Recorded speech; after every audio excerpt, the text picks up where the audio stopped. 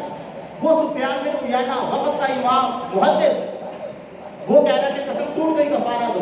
آپ نے فرمایا کہ وہ بڑے عالم ہیں، کسی مسئلے کے اندر مشغول ہوں گے، آپ نے پوچھ لیا ہوگا، جا کے دوبارہ پوچھیے۔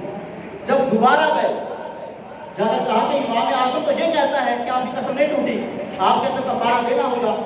آپ نے فرمایا کہ سنا تھا کہ امام اعظم ابو حنیفہ حدیثوں کی مخالفت کرتا ہے، اور آج پتہ چلا ہے وہ تو قرآن کی بھی مخالفت کرتا ہے۔ قرآن کہتا ہے لحما طریا، جو سمندری جانور ہیں، جو مچھلیاں ہیں، اللہ نے ان کا پاکیزہ گوشت تمہارے لیے حلال فرمایا۔ قرآن لحما طریا، لحم کے لفظ گوشت کے بول رہا ہے کہ مچھلیوں کا گوشت تازہ تمہارے لیے حلال ہے، یہ تو گوشت ہے۔ اس کو قرآن نہیں آتا، وہ دوبارہ آیا۔ جب دوبارہ آیا تو آ کر پوچھا کہ حضور آپ تو قرآن کی مخالفت کر رہے ہو، وہ تو قرآن پڑھ کے بتا رہے ہیں کہ مچھلی کو گوشت کہا جاتا ہے، قرآن میں آیا، اور آپ کیسے؟ تو آپ نے فرمایا 2 دن صبر کرو، ٹھنڈے ہو جاؤ۔ پھر 2 دن کے بعد پھر آیا، کسی بندے کو پکڑایا، کہا اس کو ساتھ لے کے جاؤ، سفیان بن عیینہ سے پوچھو کہ میں نے قسم کھائی ہے واللہ لا انام علی الفراش، کہ میں بستر کے اوپر نہیں سوؤں گا۔ اب وہ بندہ زمین پہ سو گیا، اس کی قسم ٹوٹی ہے یا نہیں ٹوٹی؟ سفیان بن عیینہ کے سامنے مسئلہ بیان کیا، وہ کہنے لگا کہ اگر قسم یہ کھائی تھی واللہ لا انام علی الفراش، بستر پر نہیں سوؤں گا، تو وہ زمین پہ سو گیا، قسم نہیں ٹوٹی۔